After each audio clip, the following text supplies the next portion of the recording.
And joining us now in studio is Kamran Bokhari, Director of Middle East Analysis with Stratfor, the private intelligence firm. And welcome back to the studio. Thanks for having me again. You have logged some aeroplan points here, haven't you, or whatever they call that, frequent flyer miles. Well, let's go through this. We remember, of course, the pictures from Tahrir Square in Cairo when it was happening, and then you went there a month afterwards. And I'm wondering if you can sort of set the scene for us a month after CNN wasn't covering it wall to wall anymore. Yes, it's interesting to see what's not going into the viewfinder of the camera. Essentially, things have calmed down. There is this general feeling that we will work with the military, we being those people who were opposed to the Mubarak regime or were seeking its downfall, now are looking at a very slow, gradual evolution, but with decisive benchmarks. They don't want to let it fly for too long, because then people get restless and say, what is happening here? Has the revolution been hijacked? Are there still people in the streets? No. They're just people in the streets going out to work, the traffic jams, and the normal hustle bustle of life. So life is back to normal, whatever that was. I couldn't tell that there were so many people in that square. I was in that square several times, and it was fascinating to be there when there weren't any people. Gives you a sense of how big the demonstration was. And how quickly things have, gone back to normal. So are there no protests anymore at all? Well, there was one protest not too long ago, a few Fridays ago, the largest one since Mubarak fell. But quickly the military was able to come in and handle the situation. A lot of it has to do with the fact that, as I mentioned earlier in your show, that the people relied on the military to oust Mubarak. Right. And those same people are now dependent upon the military to oversee the process towards, some form of democratic dispensation. And they understand it's going to take time. From your conversations with people there, from your checking in with your sources, is that faith in the military still well-founded? I think it's pretty well-founded. Of course, it can't be perfect. People always have dissenting views. There is word, I'm getting through certain sources, that there is discontent within the military, the junior and middle ranks, who see this as an opportunity to demand from the leadership that the benefits of being in the military should trickle down lower into the ranks. But beyond that, I couldn't detect anything that would say that the military is in any sort of troubled position or discomfort. I think they're overseeing this process in a very adroit manner. What does that mean exactly? They want the benefits of being in the military to trickle down lower. What that means is that the military has been in control of the state, and the leadership of the military, the generals and the commanders, have benefited economically. So they're saying the institution as a whole should benefit economically. They should share the goodies of being the country's most organized institution, even if you happen to be a captain or a major. When you do business in Egypt, you are basically, the military is your partner most of the time. Isn't that not the case? No, absolutely. Everybody knows that, whether it's foreign powers like the United States, the Israelis, other Arab countries, even political parties in the country, civil society groups, they understand, it's at the end of the day, the military is the one institution that can keep it together. So they get a piece of the action, basically. Well, that's debatable, if they get the piece of the action to the desired level. Certainly, the whole democracy movement is that, there should be more transparency, more accountability, a more, spread of the wealth, so to speak. So just so we're clear on the relationship, because we've seen, of course, tragic news coming out of Syria the last week or so, where the military is open firing on protesters, are killing dozens and dozens of people. There's nothing close to that kind of relationship brewing in Egypt that you could tell. Is that right? Oh yeah, absolutely, nothing like that. The Egyptian military, from day one, if you recall, was very much, had carved a distinct position between Mubarak and his opponents, and has since then built upon that. And if you look at the way that they've now prosecuting Mubarak and his allies, the sons of Mubarak went to jail. Mubarak is supposedly in a hospital that is, roughly akin to a jail, or a jail in a hospital, or a hospital in a jail, however you want to call it.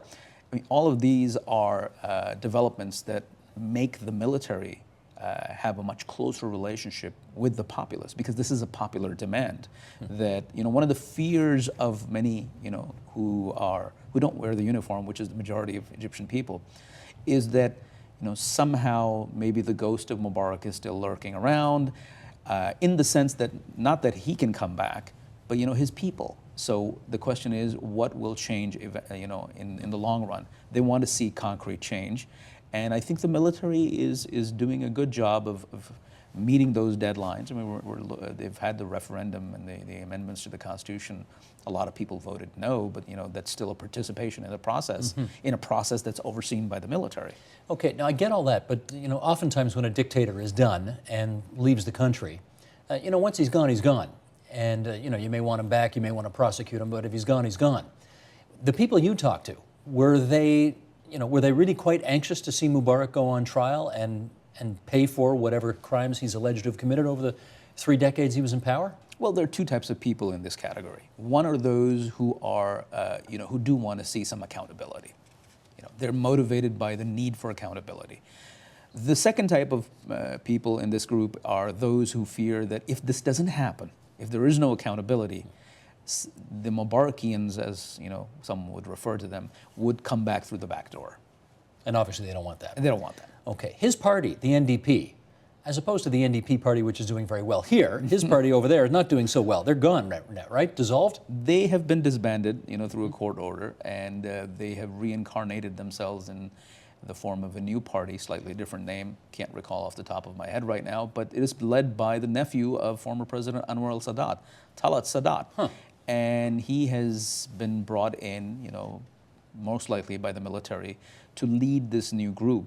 Because ultimately the military wants to be able to manage this new era of multi-party politics. So is this to say that they want to have influence over whatever party emerges? Is that whether the idea? it's the Brotherhood, whether it's the remnants of the NDP, whether it's other forces in civil society or other smaller political groups, from the point of view of the military, they want to be able to have a lot of groups that can balance each other out and be small enough in which they can be managed.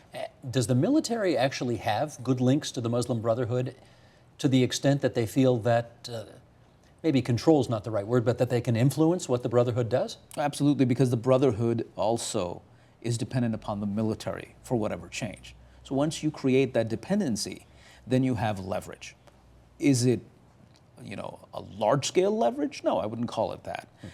But it's definitely significant. It allows the military what it wants to do. And then the Muslim Brotherhood is undergoing an internal crisis, if you will, that also works to the advantage of the military. Now, of course, in the immediate days after Mubarak fell, you were in this studio and we were talking about how the Muslim Brotherhood seemed better organized and poised to be a major player in whatever democratic change would take place in Egypt. Okay, we're further down the line now. Does that still seem to be the case? No, I doubt it. I doubted it at that point. There was a lot of hype and spin. The fact is that the Muslim Brotherhood is also just coming to grips and terms with a new Egypt, an Egypt in which they can function more or less openly. This is all very new. They have to settle down and get achieve their own bearing. The issue here is that the Muslim Brotherhood faces a lot of internal dissent, particularly from the youth. I was there, I attended one of the events, one of the first, I'm told, that had happened in Egypt, in which the Muslim Brotherhood youth came out criticizing, of course to varying degrees, the leadership of the movement, saying that we want democracy in the country, but before we have democracy in the country, there needs to be democracy within the movement. We need accountability of leadership, transparency of the process. Is that new? It is not new entirely, but the fact that we had the youth wing, the official youth wing of the Muslim Brotherhood, and I'm told that this was done against the wishes of the leadership, held an event in a 4-star hotel in Cairo, that's new. So they're doing what Michael Ignatieff suggested, rise up, rise up. Well, I mean, you could say that, but again, it's not as if the youth are going to rebel, but there is tension within the movement as regards the future of this movement. It's kind of like what was happening to the Turkish Islamist movement back in the late 90s, early 2000s, and now we have the Justice and Development Party there. Okay, Kamran, next stop, Kabul, Afghanistan. What was your sense of what you saw there? Lots of money, lots of security as far as Kabul is concerned. You know, the attacks in Kabul are few and far between. They don't happen the way they used to. Life goes on. You know, the Taliban are there. Their representatives are there, living in large mansions and enjoying the good life and engaging in politics. And there are the anti-Taliban camp, which is surprisingly also is experiencing a certain degree of increasing anti-Americanism, or at least impatience with the United States. Okay, you said two things I got to follow up on there. You said, first thing out of your mouth was lots of money. Whose money? All sorts of international money pouring in, contracts. I mean, if you just look at one of the things that I noticed, and it was big for me, is just the people who are behind the sale and production of large concrete slabs that are 30 feet high, designed to withstand, blasts. That business is booming. They're everywhere. Who's doing that? I couldn't tell who was. The principals, I couldn't identify them. Probably Halliburton, though, isn't it? I don't know if it's Halliburton or a local, seems like some local guy working in concert with international partners. But those slabs are in demand everywhere. And, whoever's in that business is making a lot of money. Now, the other thing you said was the Taliban are living the good life. I must confess, I'm not sure I've heard those words used together before, Taliban and good life. I thought the idea of being in the Taliban was to live a very modest life. What do you mean they're living the good life? Well, for one, I want to be able to qualify what I said, is that when I say Taliban, I don't mean the insurgents. They're not, obviously, they're not going to be the ones living the good life. I'm talking about the broader movement, their political principles, their associates, people who are former Taliban, the moniker of former Taliban. They live in Kabul. They live in big Meaning houses. what? They got flat screen TVs or what? They've got big houses. Big I don't know houses. if I didn't see any TVs, but probably within an amount of rooms in one house, you definitely expect at least one TV. Did you see satellite dishes on the outside of the houses? I did actually. Really? I did. Yeah. Is that allowed? Well, of course. Here's the thing. At the end of the day, there's a lot that just doesn't get reported about places like this. We live in sort of, when we think Afghanistan, we think Taliban. When we think Taliban, we think of a bearded man with a gun running around trying to shoot people. I walked the streets of Kabul, 1 a.m., 12 midnight, 11 p.m., With security? No security, just with my contact, and he was a civilian completely. And it's pretty safe. That's why I mean life is there. It's not as if it's a war zone. Okay, but if you'd gone 10 minutes outside the city, would you have done that? Not 10 minutes, but perhaps half an hour. Then that would be difficult to do, because Kabul, of course, is an exception. And this is not just Kabul; it's the major urban centers, perhaps with the exception of Kandahar. But most large cities, have this kind of security situation where they're not within the reach of the insurgents. Okay, this is key. We really need to nail this down, because I think Canadians want to know, given what's nearly a decade's worth of involvement in Afghanistan, is this place any saner to live in for the average person now? Depends where you're talking about. Again, it's geography. If you're talking Kabul, yeah, of course. There's good security. It has to be. It is the capital of the country. So you can't, if it's behaving like Kandahar is behaving, then there's a problem. It's not. Even Kandahar, with the exception of the jailbreak yesterday or the day before, where some 600 Taliban fled through a tunnel of 320 meters length, built over 5 months, and I don't know how they did that under the watchful eye of the guards. But that said, life is going on. Maybe the watchful eye of the guards isn't so watchful, and that raises a question about how strong the Afghan National Security Forces are these days. What do you think? Again, it depends. I think that they have improved over the years. The fact that they have not, if you think about it, do the Taliban want to be able to stage attacks in Kabul? Absolutely. Are they able to? Few and far between. Why? Because it's not just because NATO forces are there, it's because there's local involvement. I think the National Department of Security, or Directorate of Security, their intelligence agency, the Afghan National Army, the Afghan National Police, they've done a decent job as far as Kabul is concerned. Of course, it's much harder to impose the writ of the state out in far-flung areas that are the Badlands. But if you're I guess what I'm trying to say here is that not enough attention is paid to whatever progress has been made at the micro level. No, that's fair enough. But you know, of course, the people have been sort of teasing Hamid Karzai for a decade now, is saying he's basically the mayor of Kabul, not the president of Afghanistan. Is that true? I don't think that's true anymore. I think that at least in the last 2 years, if not more, President Karzai has gained his own, position within the country, partly by, positioning himself into sort of a critic of the United States and NATO. Let me follow up on that. In the conversations you had with people, are they still content to have the United States and NATO there, guaranteeing their security, however you want to define that? They know that the United States and NATO, we can't be there. They realize that. What they're frustrated about is that, what is going to happen when they're not there? They think that the way that the whole insurgency is being dealt with is not effective, to say the least. That's, of course, opinions vary from people to people. They're critical of that. They're saying, some of the people, who are, the most extreme opponents of the Taliban would like to see, the NATO and the United States just completely annihilate the Taliban. The more, saner voices say, well, no, look, they can't be eliminated. We have to somehow come up with a political settlement. And what we're seeing happening right now, both in terms of the insertion of forces and the use of force and the efforts towards dialogue, is not leading to that outcome. And that's what we fear. And they fear that the United States and NATO just doesn't realize what is, the proper way to move forward. And this is their sentiment.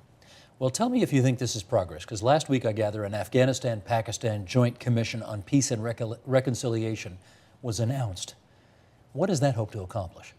Well, that is, a complex process. At one level, it's an effort by the Pakistanis to try and diversify their, if you will, routes of influence into Afghanistan. So, for the longest time, they've been supporting the Taliban. Now they'd like to be able to diversify that. It's not something new that they just started. It's been building, and this is sort of, reaching sort of a definable, discernible event.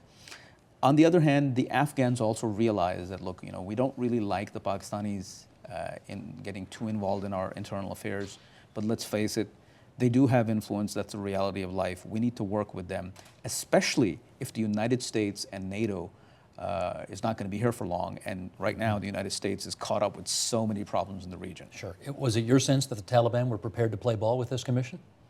It remains to be seen. What is the Taliban? The Taliban are a complex phenomenon. According to one, very influential former Talib, who now is an analyst on the Taliban, according to him, the Taliban itself has the movement as a whole has some problems. He said, according to him, 40% of the movement represents the core of the movement. Everybody else joined on later as the insurgency grew, and they're having disciplinary issues. People are not listening. Disciplinary issues with the joiners, the late joiners? Yeah, with the late joiners, because these people are either criminals, drug dealers, warlords, tribal elders in various places, who are not ideologically committed to the movement. They're more opportunists, and so there needs to be a way to be able to, from the point of view of Mullah Omar, he needs to be able to control them. If he can't control them, then what kind of leader is he of the Taliban? So there are issues. So it's not as if, they say, look, the Taliban are winning, the West is losing. I think the reality is that the West is not winning and the Taliban is not losing. The West is not winning and the Taliban are not losing. So that's where we are right now. Sounds like status quo. Sounds like a stalemate. Stalemate, yeah. Yeah. Okay, Kamran, you ready for one more trip here? Last stop, Islamabad, Pakistan. You were there in 2009, so compare how things were then. Let's start with the economy. Just on the issue of the economy alone, compare 2009 to 2011. Well, in 2009, it was just that it was very fresh in terms of the country getting an IMF loan and trying to move away from the precipice of bankruptcy. The big thing was the insurgency, and the insurgency was shaping the economic problems of the country. This was October 2009. We've had a major flood since then. We've had greater political instability, much more increased tensions with the United States. The economy has not rebooted in the sense that it's not, you get a loan from the IMF in order to be able to set the system, to reset it so that it can start growing again. That's not really happening. But at the same time, there's a paradox. The economy is bad. You can see that in the indices. But, wherever you go, people are, making money. There are all sorts of billboards you go around. People are living, a lot of people are living a lot of people are living decent lives. Well, that doesn't mean, the bulk of the population, it's 180 million. Mm-hmm. But at the same time, you have this paradox. There is poverty, but at the same time, people are also getting by. And one of the reasons for this is, nobody pays taxes. So, there's a huge issue of tax collection, which the West has pointed out, specifically the United States, that look, we can help you financially, but ultimately, if you want to revive your economic engine, you got to get that tax money rolling in. I was going to say, do you know who the taxpayers are in Pakistan? The American taxpayers are the ones in Pakistan. Of course. They're funding it all. Of course. How much of the sluggish economic recovery, if you want to call it that, or the lack of economic progress in the country, do you see strengthening the hand of the Taliban? I think that it does strengthen the hand of the Taliban, but I think we need to be able to explain that a bit further. The Taliban have suffered some losses, some significant ones, in that they're not able to strike as they used to back in 2009 or even early 2010. So there has been that gain on the part of the Pakistani state. Attacks do take place. They take place in the northwest, largely. There are a few attacks here and there elsewhere in the country. But for the most part, right now, the war-making capability of the Pakistani Taliban rebels has been degraded. Is this something that, can we declare it mission accomplished? No, far from it. There is the risk of, falling back into the old situation. What's degraded it? Well, the firepower, basically, and the intelligence capabilities, the ability to take out leadership, the denial of sanctuary in Swat and South Waziristan. And from what I've been hearing, we may see, an offensive in North Waziristan, something very soon, something that the Americans have been demanding for a very long time. How quickly will it happen? We don't know just yet. But there is movement, so I can detect slow movement in terms of that goal. But this is American Predator drone attacks in Pakistani territory that's doing this? Have I got that right? No, we're talking about the Pakistani military. The Pakistani military doing it? The Pakistani military doing it. The drone attacks have become a sore point and have taken U.S.-Pakistani tensions to, I would say, unprecedented levels. Unprecedented? Yes, because you don't parade a CIA contractor who you arrested for the killing of 2 Pakistanis through the court system. And we've never seen him being paraded on television and, in terms of, media reporting and whatnot. And then, talk shows making parodies out of the guy. So, Just fill, because some people might not have heard about that, but so fill in the blanks if you would around that story. Raymond Davis is a CIA contractor who was arrested a few months ago for the killing of 2 Pakistanis. He was arrested. There was the issue of, whether he has diplomatic immunity or not. He was not let go of. On that basis, instead, he was released after a negotiated settlement between Islamabad and Washington. And, Pakistanis are obviously miffed about the fact that this guy could kill 2 of their own and then walk away? Absolutely, they were, and the government was under a lot of pressure from the public.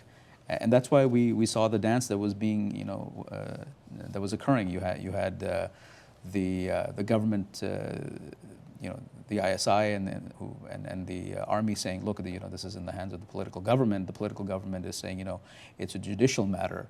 The judiciary is turning around and saying, well, the foreign ministry hasn't told us whether he's a diplomat or not.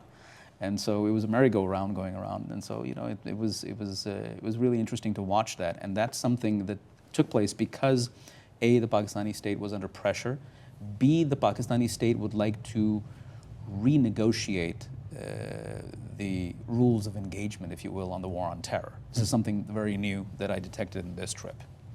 I do want to pursue this issue of the American-Pakistani relationship a little further. I'm presuming while you were over there, and I don't want you to reveal context, obviously, but I presume you talked to people in, decent positions in the Pakistani government who are in a position to know things.